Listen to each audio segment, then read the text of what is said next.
Sit back, it's time to get groovy. Question, do you remember that movie? Welcome back to Remember That Movie. I am the third Alejandro on IMDb. And I am Steve Johnston, and I am not on IMDb. And for this week's episode, we are heading back to 1995. And we're going to join Sylvester Stallone, Antonio Banderas, and Julianne Moore for the film Assassins. Due to some technical issues, we don't have any video for this particular episode. Or rather, if I may, we have video. It's just that I start out all right, but after about 10 minutes, I look like a poorly dubbed Japanese monster movie. Which is not what we're going for. So, for this episode, we're just going to go straight up audio, but our hope is that we have fixed the problem, and the next episode, you'll get to see our beautiful, clean-shaven faces. Fingers crossed. Faces made for radio. Please enjoy this wonderful episode of 1995's Assassins. Welcome back to Remember That Movie. Steve, had you heard of this film? Do you have any history with this film? This is another one of those films that you picked that I really was not aware existed until you mentioned the name. But having watched the film, having watched the credits, and having thought back nearly 3 years, I suddenly realized that you have a very special connection with this film, and I am excited to hear you tell us that tale. Did I tell you this 3 years ago? Yes, you did. Wow. You know what? It's good to have a friend who has a better memory than you, because I don't remember telling you that story, but I'll happily tell it again, because that's also part of me being a friend with bad memories, is that I tell my stories over and over and over again, and Steve's too polite to remind me of this. I do have a history with Assassins. Thank you for asking. If you go back to 1995, Alejandro was a high school student who had decided in 9th grade that he wanted to get into theater, or actually, he wanted to get into movies. That's actually the truth. And it just so happened that once in a while, a film would come to Puerto Rico, where I lived and where I grew up. And this particular film came to Puerto Rico, and there was a casting call for extras. And I was excited. I'm a Puerto Rican. I can be an extra in a Puerto Rico scene, right? Right? Seems legit. I'm like 3rd generation, 4th generation Puerto Rican. We're good. I've got this in the bag. The other important thing about this is that my mother, my beautiful mother, who has no interest in acting or anything like that, came with me to this open casting call for extras, and she decided to audition too, just for the fun of it. Yay. Presented ourselves, and they took our pictures or whatever it was that they did. I don't actually remember. And here's what I do remember. We did not get cast as Puerto Ricans in the Puerto Ricans background of this film. I do apologize. It's okay. I know where this is going, so it's wonderful. When we watched the film, because of course I went to the theater to watch this film, I realized that I was not, let's just go ahead and say it, brown enough to be in this movie as a Puerto Rican. Now, to be fair, when we have those scenes, they didn't say Puerto Rico. When I watched it, I did not see them say where they were except the Caribbean. Do you recall? No, I do not remember them specifying exactly where they were. This is a random tangent, folks. They didn't say Puerto Rico. They said he was going to the Caribbean. Later in a review, they said Mexico, which I actually think was a mistake. Yeah. That's not correct. They never said Mexico. I would have sworn, had you asked me this a couple days ago, that they had said Sao Paulo. The fact that you and I and a reviewer have different opinions on this tells you that they did not tell us where they were. There's a reason why I'm bringing this up now, but we'll come back to it. So I auditioned to be an extra in this movie that I clearly was not in, and neither was my mother. But I still love it because, again, I always had, since 9th grade, acting aspirations, and my mother had none. And so the fact that we have this moment together where we both did that and failed, it's just touching. It's just touching to me. You failed together, though, so it was all right. We did fail together. And don't worry, folks, I failed many more times after. But this was the only time I failed with my mom. So that's special. Famous director, Richard Donner. You may know him from The Omen. You may know him from Superman and part of Superman 2 before he got fired. The Lethal Weapon series. And of course, we have mentioned him before in reference to The Goonies. Oh, that's right. Yes. And also the Lost Boys episode where he was going to direct it when it was going to be younger people, a la Goonies style. This was written by Lana and Lilly Wachowski and Brian Helgeland. I apologize if I said that wrong. Produced by the famous film producer Joel Silver, starring Sylvester Stallone, Antonio Banderas, Julianne Moore. Before we continue, I'm going to give you the synopsis per the back of the VHS, which I did find this time around, and I think it's fantastic. All right, here we go. Let me put on my assassin's voice. Oh, all right. Robert Rath is the best hitman around, but the code and sense of duty that once were part of his deadly career are lost in a post-Cold War world of freelance guns. He wants out. Not so Miguel Bain, a driven killer who knows how to claim the top spot of his shadowy profession. Eliminate Rath. The action hits hard and fast when Sylvester Stallone as Rath and Antonio Banderas as Bane square off as assassins. Julianne Moore plays the wily hacker swept into the duo's fierce running battle. Director Richard Donner infuses this tale with exciting action riffs, plunging you into a world where what counts is not making the first move, but surviving the last. Assassins. That is ridiculous. That is so back of the VHS box. It absolutely is. Yeah. It absolutely is. So, in order to kind of get an idea of where we are in time, because I think this is very important, we have 3 stars, 3 genuine stars, all award nominees in different points in their careers. So let's go through it real briefly. Sylvester Stallone. In the 1990s, Sylvester Stallone is making at least 2 movies a year. This is right after Cliffhanger and Demolition Man, which were made in 1993. This is the same year he makes Judge Dredd. There you go. Whatever you think about that movie. Julianne Moore. She's already done Benny and June. She's done the Richard Altman film Shortcuts. She's a few years before The Lost World and a few years before Boogie Nights, which is her first Academy Award nomination. And then we have Antonio. I have a very particular relationship with Antonio Banderas. Watching this film reminded me of that. So here's what you need to understand. In the 1990s, I was in high school, middle school and high school, and Antonio Banderas had just joined the American film world. He was an established actor in Spain. He had done tons of movies at this point. But at some point, he decided the American market was the way to go. And this was around the same time that, of course, I, young little Alejandro, was going to movies saying, I want to be a star. Antonio was somebody I looked up to. He was somebody who was like me. He's the closest thing I had other than Raul Julia. Cool. In 1992, he stars in The Mambo Kings, based on the novel The Mambo Kings Sing Songs of Love, which is horrible and don't read it. The Mambo Kings with Armand Assante. He barely knows how to speak English. He has to learn his lines phonetically. On the Actors Studio with James Lipton, he says, not only do they say, do you speak English? And I say, no. They say, well, learn. And then they're like, do you play the trumpet?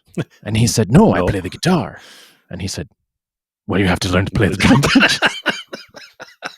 That comes out in 92. In 94, Interview with a Vampire. And then in 1995, 3 things come out for Antonio Banderas. Okay. Assassins, Desperado, 4 Rooms.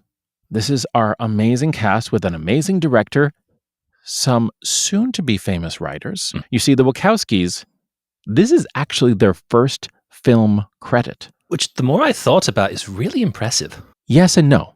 Okay. So there's a story here. Right after this, they did a film called Bound, and then they did The Matrix. Okay. So here we are. This is like the beginning of the Wachowskis. Now, that being said, this isn't exactly what one would call a perfect film. This is also the same year that Judge Dredd comes out. I want you to know. Assassins and Judge Dredd both come out in 1995. So we have these 2 assassins, right? We have Stallone and Banderas. I know they have real character names. Rath and Bane. Which in retrospect sound like terrible names. I couldn't help but smirk when they introduced themselves. The Wachowskis got better at names later. This was not it.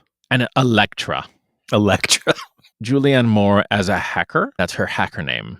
Rath/Stallone is our older assassin who is kind of over it.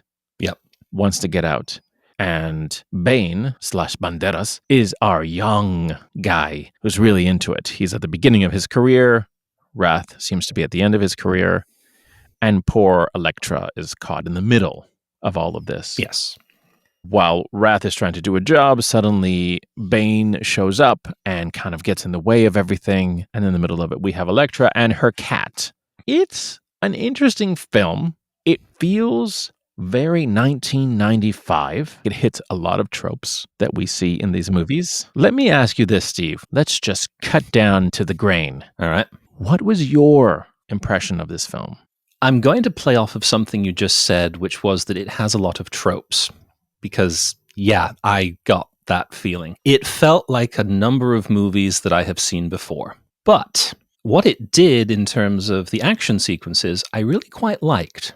I thought it was a good take on some established genre standards, if you will. I agree. I found that this movie was a movie that I can say is very flawed. It is far from perfect. It is definitely not The Matrix. Oh, no. And there's a reason for that, by the way. It's an entirely different movie. Well, okay, sure. If you want to. Okay, here's my honest opinion. Okay. I thought I was really going to be annoyed by this movie. And even though I found myself seeing the flaws very blatantly plastered across the screen, I was also sort of entertained. The action sequences were good. You can criticize this movie for a lot of things, but I don't think you can criticize the action. I think the place where it gets weird is plot. I think that's where things kind of collapse a little. I wanted to dislike this film. Okay. But I didn't totally dislike it. Now, you said a second ago that you went in expecting to be disappointed. Yes. What was it that you expected to be disappointed by? Just everything in general that you just described? Or was there something specific that stuck in your memory and you thought, oh, I'm not going to like this? I thought it was going to be a worse movie. I only saw it once. I saw it in theaters. Okay. I know I enjoyed it, but looking back, I was like, this is probably a terrible movie. And that was it. And I thought it would be fun to like go to a Stallone early Banderas in his career movie and be like, I bet this is awful. I will say there were 2 movies that Stallone did back to back where he was sort of this kind of character. He did this one in 1995. In 1994, he did a film called The Specialist. Oh, yes. With him and Sharon Stone. Yeah. Here's a weird thing. I think the damn cat is in both movies. Oh, that would be hilarious. I think it is. I read something that said the cat was in both movies. Is it the same cat? I don't know if it's the same cat, but it's the same type of cat. Okay. All right. Like a Maine Coon. Yeah. I think it's in both. So when I was looking these movies up, and that's when I realized, I'm like, did you do 2 movies back to back, Stallone, where you were sort of this kind of killer guy? I don't think either of them are any good. In general, I don't want to be too rough. Okay. Here's what I will tell you about this film, which I found absolutely fascinating. Mel Gibson was actually interested in directing this film. Directing, okay. He offered them $1,000 for 24 hours to give him the option to take it or not. Okay, he didn't. He decided he was going to work on this other project, a little-known film called Braveheart. Correct. Yeah. Cue Academy Awards a year later. No.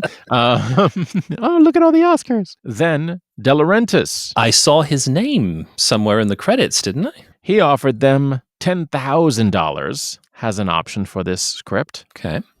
And they were like, whoa, 1995, 10 grand. Yeah. That's huge. First film, yeah. First film. And then Joel Silver stepped in and said, I'll give you $1 million.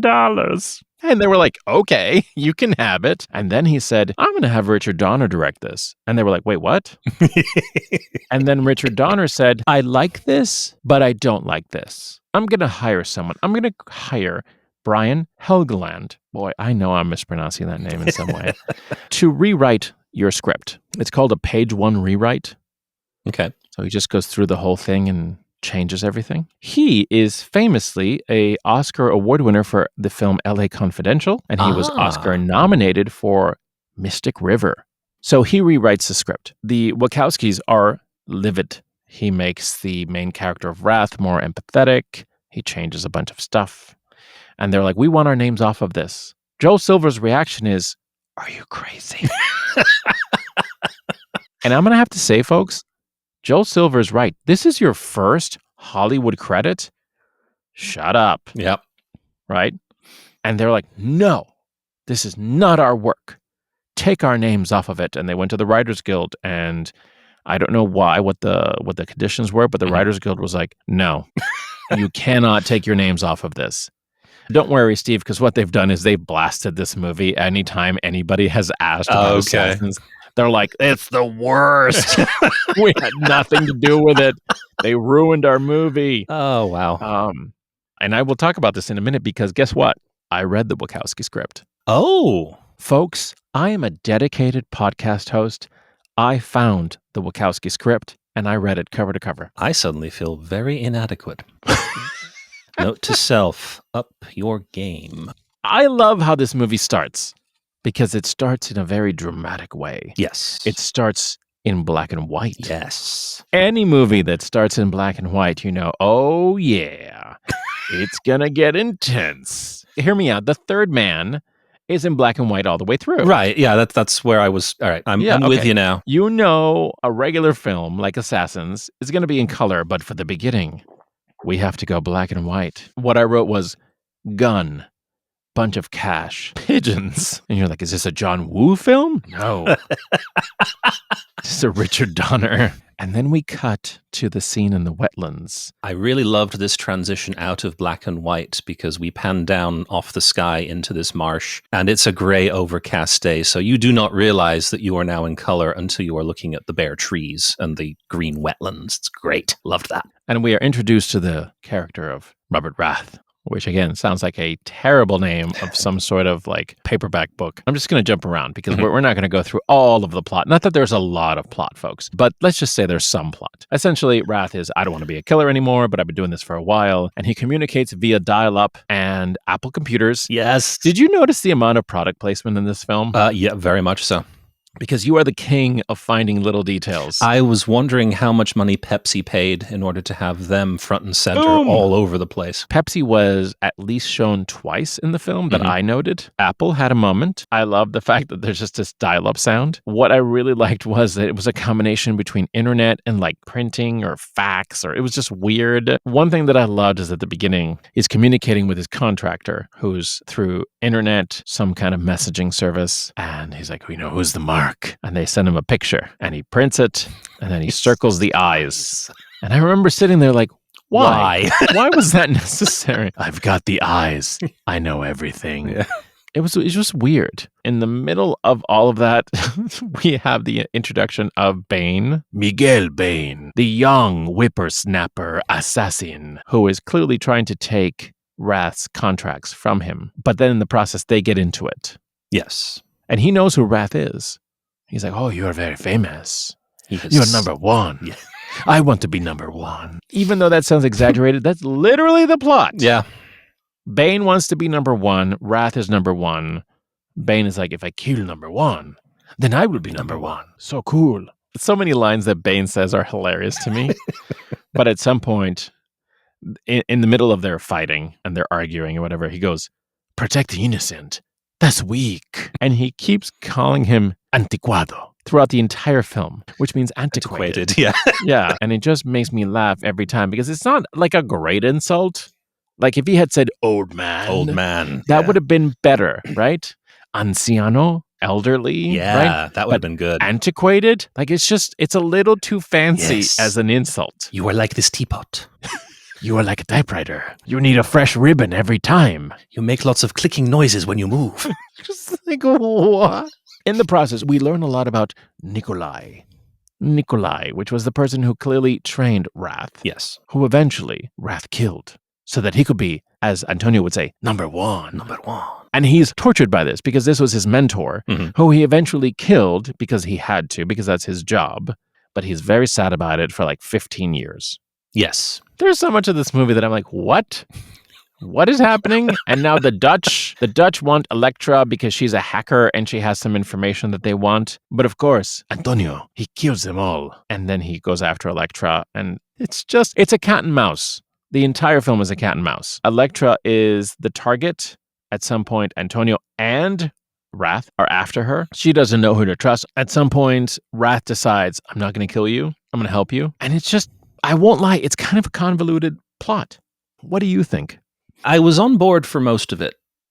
Now that you have described part of it, though, I am trying to remember why it was that Robert decided not to kill Elektra and save her from Miguel? Because I want out.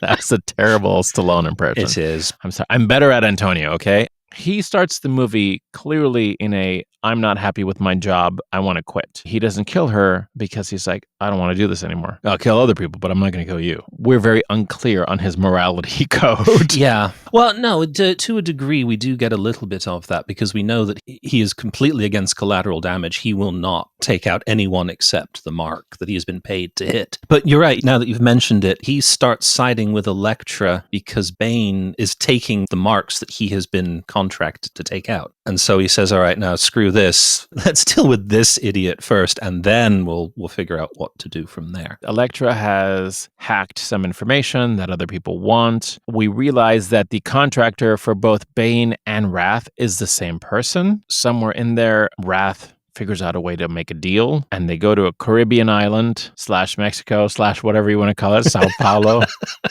They don't really say. It's an hour and 21 minutes into film. Also, this film is way longer than I expected it to be. It's over 2 hours. I didn't expect it, and I'm happy to say that it did not feel like it. The action sequences were well paced enough and interspersed at the right intervals that it did not drag. So I was pleased with that. He and Elektra come to an agreement. Let's sell whatever the information you've got. Let's split the money, and we'll live happily ever after. Even though they know there's this contract killer, Bane, who's after both of them and has already tried to kill them both. An hour and 21 minutes into the film, they go to not Puerto Rico. Once again, Pepsi shows up. 2 beautiful bottles on that tray for room service. The other thing that I noticed was Dia de los Muertos? See? Are we in Mexico? At some point, they were like, oh, what is happening? Oh, señora, it's a Dia de los Muertos. And I'm like, you're in the Caribbean. What? I know you're in Puerto Rico because they've already shown the Puerto Rican flag in the background. And I'm like, excuse me, did you just say Dia de los Muertos? That's not our thing. We don't do that. Now I'm realizing why the reviewer or the article said it was Mexico, because I'm betting they picked up on the Dia de los Muertos. There are 2 scenes in Puerto Rico that I did not like. I'm sorry, you meant an unnamed Caribbean island? Played by Puerto Rico. The Dia de los Muertos scene is one of them because it just struck me as very out of character for Elektra. She is semi-professional at her chosen profession of spying. The deal with the Dutch was for $40,000, and that was going to be her big payday, and she was going to get out and, if I recall correctly, buy a boyfriend for her cat. I'm sorry I'm laughing, but that is actually accurate. I know. I was going to get Pearl a boyfriend. Yeah. That's the biggest thing that she's got going. It goes sideways. She has been shot at. She has been on the run from Bane. Both she and Wrath nearly got blown up by a suitcase. She should be fearing for her life, essentially, if it were not for Robert Wrath. And don't forget, she's actually watched at least one of her neighbors get shot to death. They have arranged for this major payday, $20 million, to be split between them in some percentage. I forget exactly which, but more money than she could have dreamed of getting in her little surveillance gig. Just to clarify, it's half. It is half? Minus the 20% finder's fee from the bank. So it's like 8 and 8. 8 million. So $8 million is going to happen tomorrow as long as this very intricate plan plays out exactly as it needs to. Fearing for your life because there is an assassin on the island, whichever island it may be. He's there. Robert says, you know what? We're just going to lay low at the hotel tonight. And she should have said, that's a good plan. But what they have the character do is go, ooh, what's that? Oh, that looks like fun. I want to visit the parade. Which is interesting because they very much point out that she is a recluse herself, just like Wrath. This is a cliche, but she's a hacker who spends 90% of her time with her cat. Yes. So it absolutely makes no sense that she goes, let's go to a festival, even though there is a man trying to kill us. On this island where I do not speak the language. And I'm a very white redhead. The only reason this scene exists is that it serves to remind us that Bane knows what her perfume smells like. Is it lilacs? Jasmine. Jasmine, that's right, Jasmine. Because he picks up the scent of Jasmine, chases her into the cemetery, and is about to get her when he suddenly realizes there is Jasmine everywhere. So, yeah, no, maybe not. And wanders off. There's 2 things about this scene that I need to bring up. Miguel is a Spanish speaker because you know that because of his thick accent and the fact that he throws in Spanish every other sentence. Yes. Anticuado. But when he goes to a Caribbean island where everyone speaks Spanish, he goes and talks to some ladies and is speaking in English and says, "Do you speak English?" Ah. And then he speaks in English. Yeah. And then at the end of the scene, speaks in Spanish. And they're like, "Oh, you speak Spanish?" And he goes, "Oh, yes." I'm sitting there like, I don't understand this scene at all. If this movie was made today, the entire conversation would be in Spanish. Would be we get subtitled. subtitles, and everybody would have a great time. Why would you hide the fact that you speak Spanish when your accent is clearly telling us that you do? From people who speak Spanish, who are not, by the way, Puerto Rican. They are unidentified Latinos. I think he was just being fun and charming, or trying to be fun and charming. That scene reminded me of something. How much we wore vests in the 1990s. Oh, yes. I'm not going to lie. I wore vests. I did too. When I went to college, I had a knitted vest. And there is a picture of me on the international students' pictures. It's me with like long hair, wearing my knitted vest and my like giant cross necklace. I was like such a cliche of Puerto Rican. It was the height of vest culture.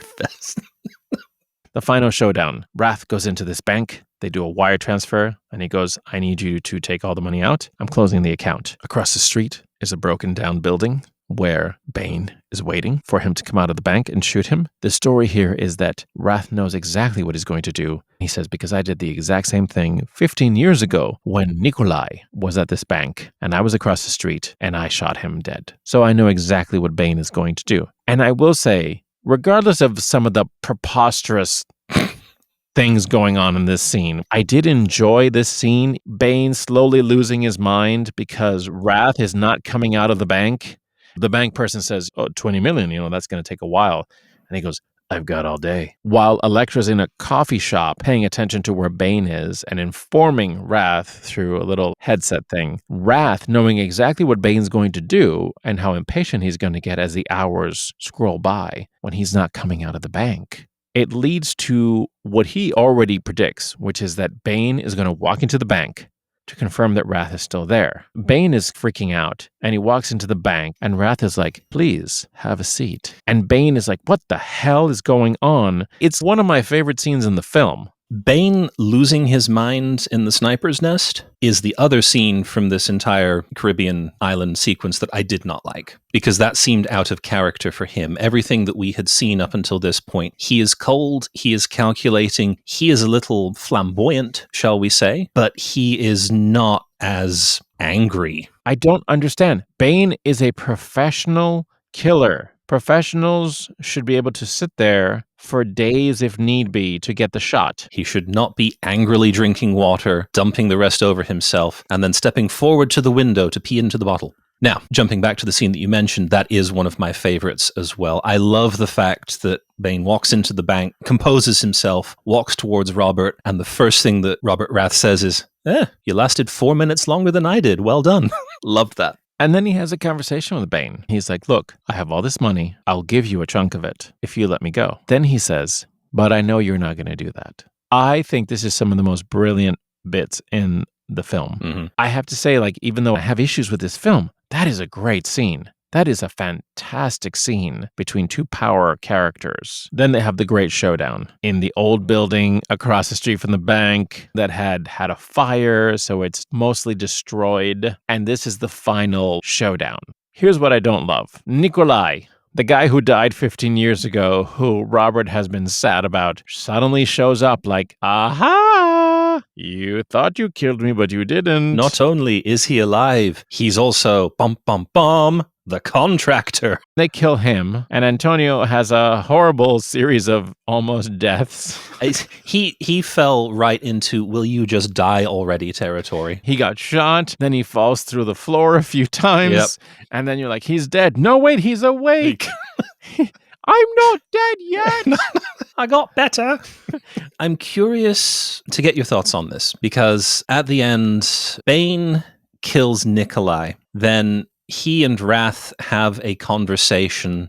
Wrath points out, "Look, I am retiring. I'm getting out of the game. So I was number one. I'm not going to be number one anymore. You know what that makes you? Number one." Cool. They've come to some sort of understanding, some sort of agreement. I thought that's where we were going to leave it and the three characters were going to walk off in separate directions. And then Bane has a last-minute change of heart going, no, you'd still be number one. I have to go back to my original plan of eliminating you because that's the only way that I will be number one.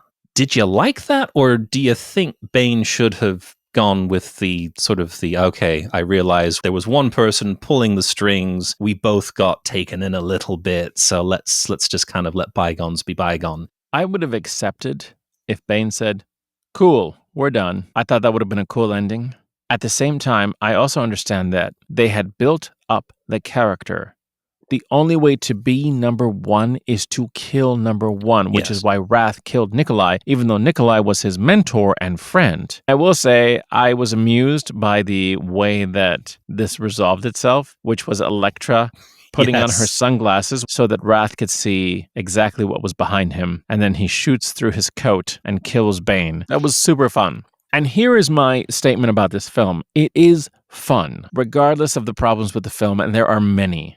It is a fun ride. The action is badass. There's a certain level of smarts, and there's a certain level of stupid. But overall, I really had fun watching it. Now, I will tell you, I did actually read the original script. I was trying to understand what was different. I highly recommend, if you're really into this film, Google the original script. You will find it. Somebody has posted it online.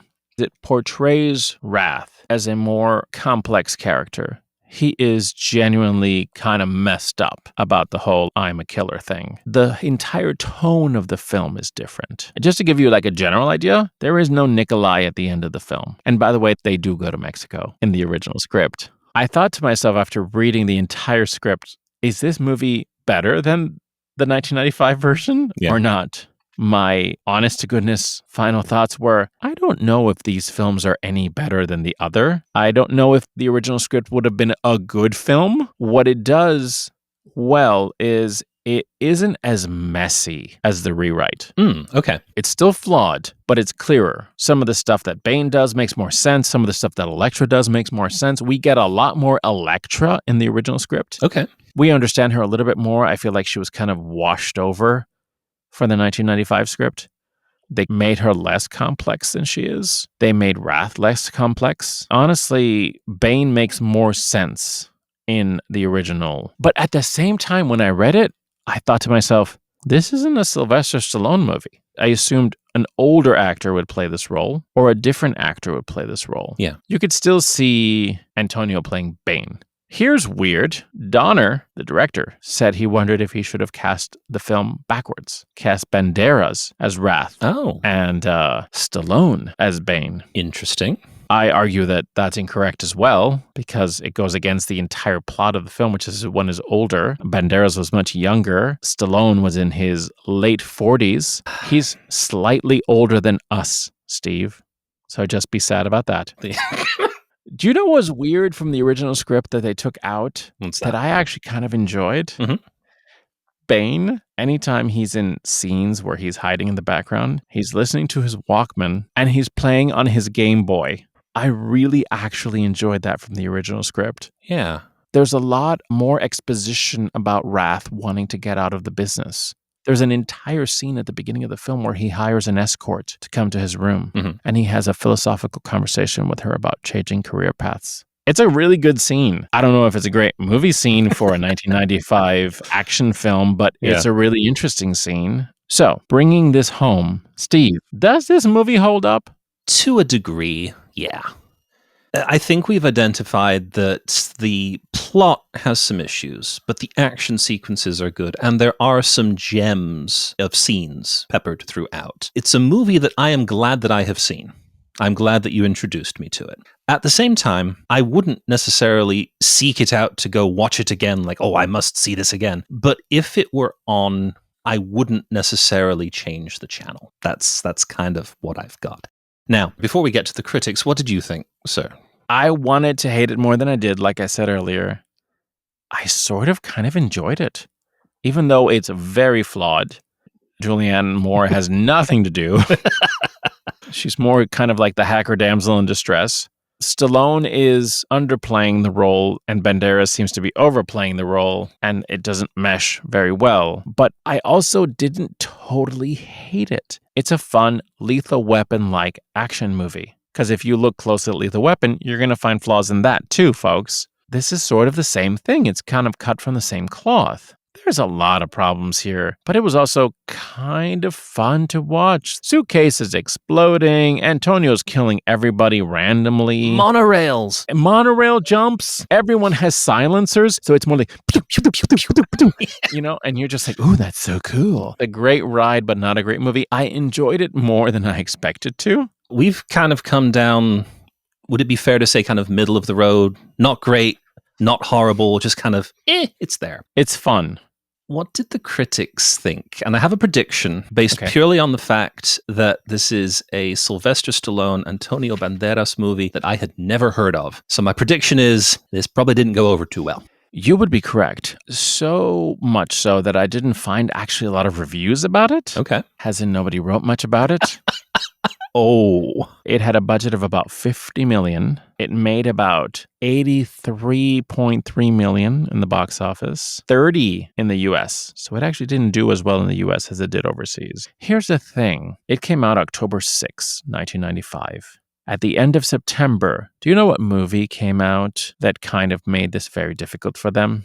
It's a little film that was on this podcast a couple of years ago. It starred Morgan Freeman and Brad Pitt. It was called Seven. Oh. Yeah. Seven had a budget of about 33 to 34 million, and it made, let me check my notes. Oh, that's right, over $300 million.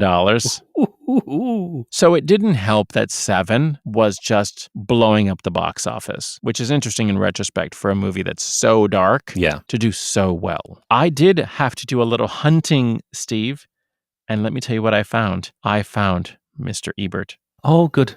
I'm only going to read you the very beginning of his review. It was 1.5 stars. This is from October 6, 1995. Wow, the day it released. Believe me, I know how to believe stuff when it happens in the movies.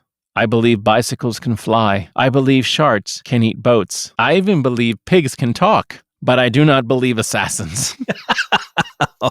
Oh. This movie is filled with such preposterous impossibilities that Forrest Gump could have improved it with a quick rewrite. You just take that in. He made a Forrest Gump reference. I mentioned in an earlier episode that I have very much come to appreciate Roger Ebert's way with words. This film did not get nominated for any awards, except for one. Oh, is it like a Razzie? You are correct. It is a Razzie. Oh, no. Sylvester Stallone got nominated for 2 Razzies that year. This and Dread, I'm assuming. You are absolutely 100% Oh, correct. Well done. fantastic. Ding, ding, ding, ding, ding. Now, here's interesting. It is rumored that the Wachowskis, after this film and getting another writer and all that, led to them or pushed them into directing so they could have more control over their films. De Laurentiis actually bound with Gina Gershon and I think Meg Tilly, if I'm not mistaken. And then right after, Joel Silver optioned The Matrix, which they also directed. So I think this film taught them that having control was very important. I don't know this to be true, but this is what the rumor is. So there you go. This is Assassins. They all went on to do other things. Of course, Antonio Desperado came out and he blew up after that.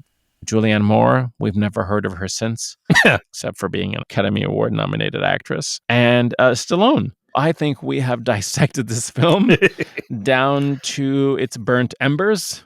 So I'm going to take the magical baton and pass it to my co-host Steve and say, Steve, yes, please grant us the next film in our podcast. Well, for the last movie that is my pick for this year, I did some thinking. And every episode, we sit and we chat about movies. And the stories that always interest me are the ones about the making of the movie. What went on behind the scenes? And I thought it would be fun to watch a movie that is about making movies. So we're going to go back just a little earlier in 1995. And we're going to watch the indie comedy Living in Oblivion. I'm going to go ahead and say that I have absolutely no idea what this film is. Excellent. Please like and subscribe, help us continue to do this ridiculous thing that we are doing as we go back to 1995, Yep. same year, Same year. for the film Living in Oblivion. Sit back, it's time to get groovy. Question, do you remember that movie?